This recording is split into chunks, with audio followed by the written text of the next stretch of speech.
Majengo kadhaa katika eneo la Eastlands jijini Nairobi yametajwa na wataalam kuwa yanayofaa kubomolewa. Licha ya hilo, KTN leo imebaini kwamba majengo hayo yana wapangaji. Je, ni kwa nini hayabomolewi mapema kabla ya kuporomoka na kusababisha vifo? John Juma amekuwa akifuatilia swala hilo. Tahadhari kabla ya hatari ni wito ambao serikali ya kaunti ya Nairobi imetoa kwa wakazi wa jengo hili, hata kuweka alama kuonyesha kwamba labda ni miongoni mwa nyumba ambazo si salama kuishi. Lakini kuna watu wanajifanya ni werevu kushida wengine. Ukiangalia hii nyumba yangu ni uchasasi iko hapa. Na kuna mtu anataka kunyaganya mimi hii kiwanja juu mimi ni mwanamke, atena mimi sina nguvu, akuje ajenge pamoja hii yangu, ajenge kutoka hapa mpaka huko. Akiwa mmiliki wa nyumba hii aliyoijenga mwaka 1997 yenye vyumba 22 vya kukodishia wapangaji, Nancy Wangare anashikilia kikiki kuwa ataendelea kuishi humu pamoja na mjukuu wake kwa kuwa hajafahamishwa kwa kina kasoro zinazofanya nyumba yake kuorodheshwa miongoni mwa majengo hatari kwa usalama.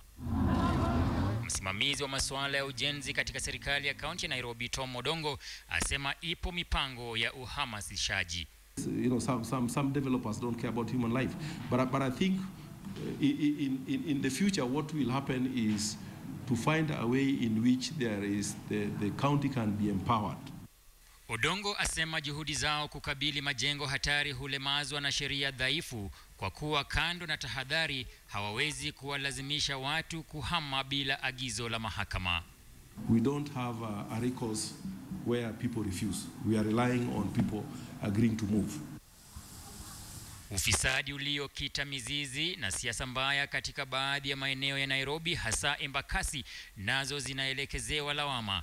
Odongo ataja maeneo ya Babadogo, Kasarani, Lakisama na Dandora kuwa miongoni tu mwa maeneo yenye majengo hatari yanayostahili kubomolewa. Embakasi has been having political leadership that is not very tolerant to enforcement. Kama hii nyumba yangu hata mkisuguka kila pahali kutoka mwisho na mwisho iko na kolamu 6 na ni farm. John Juma, KTN, Babadogo, kaunti ya Nairobi.